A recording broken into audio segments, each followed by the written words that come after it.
تو یار حالات ہو جاتے ہیں اوپر نیچے، انسان کمزور پڑ جاتے ہیں، اتنے دنوں تک نہ رشتہ داری ہوتی ہے، نہ دوستی ہوتی ہے، نہ تعلق ہے۔ ایک تاجر تھا حضور کے زمانہ نور میں، وہ پھلوں کی تجارت کرتا تھا، مشکات شریف میں موجود ہے۔ کسی وجہ سے اسے نقصان ہو گیا۔ تو انسان جب تجارتیں کرتا ہے، زندگی گزارتا ہے، تو جہاں اسے نفع ملتے ہیں وہاں کہیں کہیں اسے خسارے بھی ملتے ہیں۔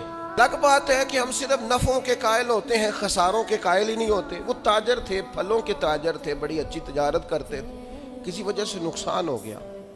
اب وہ حضور کی بارگاہ میں آئے۔ ہمارے ہاں یہ ہوتا ہے کہ لوگ کہتے ہیں میرا کیا لینا دینا، بلکہ اگر کوئی بندہ اس طرح کا مسئلہ حل بھی کرا رہا ہو تو کہنے حضرت صاحب تو آڈا نہیں ہے کام۔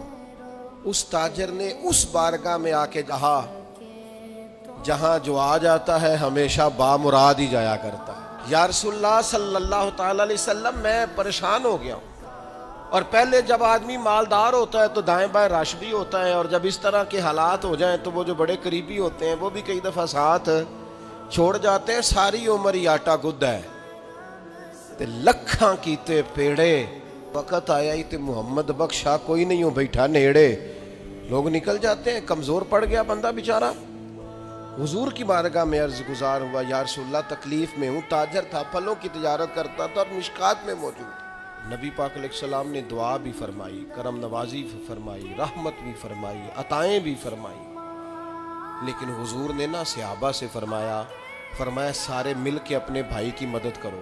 تھوڑے پیسے کسی نے دیے، تھوڑے کسی نے دیے، تھوڑے کسی نے دیے، مل کے۔ اور ایسے لوگوں سے جو لوگ بڑے اس کام کے لیے ہر وقت ذہنی طور پر تیار رہتے تھے، ان لوگوں سے کہا اس کے ساتھ چلو، لیکن اس کا قرضہ ابھی بھی جتنا چڑھ گیا تھا اتنے پیسے جمع نہیں ہوئے تھے۔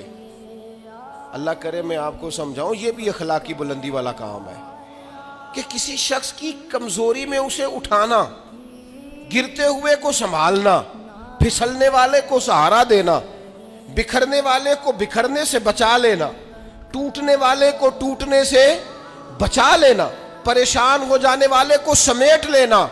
اللہ کے پیارے رسول صلی اللہ تعالی علیہ وسلم نے فرمایا اپنے بھائی کی مدد کرو۔ لوگوں نے مدد کی، لیکن اس حد تک اس کے پاس پیسے نہ ہوئے جتنا اس کا قرضہ تھا۔ اب حضور نے ان لوگوں کو بلایا جن کے اس نے پیسے دینے تھے، اور پیسے دینے والوں سے کہا کہ اس کے پاس اتنے ہیں، اتنے لے لو، اور چلو تم بھی کچھ نیکی کرو، کچھ لے لو کچھ چھوڑ دو۔ یہ کون کرا رہا ہے؟ رحمت للعالمین نبی۔ اور ہمارا جب کوئی بندہ اس طرح الجھ جاتا ہے پھر تو وہ ساڑھا لگ دے ہی کچھ نہیں نا۔ اتنے دنوں تک نہ رشتہ داری ہوتی ہے، نہ دوستی ہوتی ہے، نہ تعلق ہے۔ وہ تیری آنکھ ہو یا سنگ ملامت کی چبھن، کون پہنچا ہے میرے درد کی گہرائی تک؟ دور شہرت میں تو یاروں نے کیا یاد بہت، پر ساتھ آیا نہ کوئی کوچہ رسوائی تک۔ جب حالات خراب ہوتے ہیں تو سب سے پہلا کام یہ ہوتا ہے میرا تعلق کوئی نہیں، اور جب ٹھیک ہوتے ہیں تو پھر بڑی لمبی رشتہ داری نکلتی ہے، ہو کہتے ہیں وہ بڑی دور کے میرے قریبی تعلقات ہیں، بڑا دور کا رشتہ ہے اور میرا بڑا قریبی لین دین ہے۔ تو بڑی عمدگی سے لوگ بڑی دور شہرت میں تو یاروں نے کیا یاد بہت، پر ساتھ آیا نہ کوئی کوچہ رسوائی تک۔ جو عرض کرنے جا رہا ہوں اس پر آپ نے زیادہ غور کرنی ہے کہ اگر کوئی آدمی گر رہا ہو تو گرتی دیوار کو دھکا نہیں دینا، اسے سنبھالنا ہے۔ اس شخص کو وہ یار حالات ہو جاتے ہیں اوپر نیچے، انسان کمزور پڑ جاتے ہیں۔ راہ چلتے چلتے کئی دفعہ گاڑی کا صرف پیٹرول ہی ختم نہیں ہوتا، جو مفت میں پانی ملتا ہے کئی جگہوں پہ وہ بھی ختم ہو جاتا ہے، اور قریب قریب اس کی بھی کوئی شناخت نہیں ہوتی۔ کئی دفعہ صرف اور صرف پیٹرول کا مسئلہ ہی نہیں ہوتا، وہ جو 20 روپے میں ہوا ٹائر میں بھری جاتی ہے کئی جگہوں پہ وہ بھی نہیں ملتی۔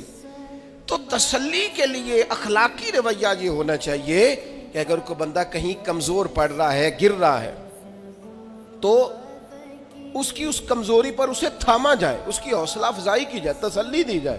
لیکن ہمارا یہ ماحول نہیں ہوتا۔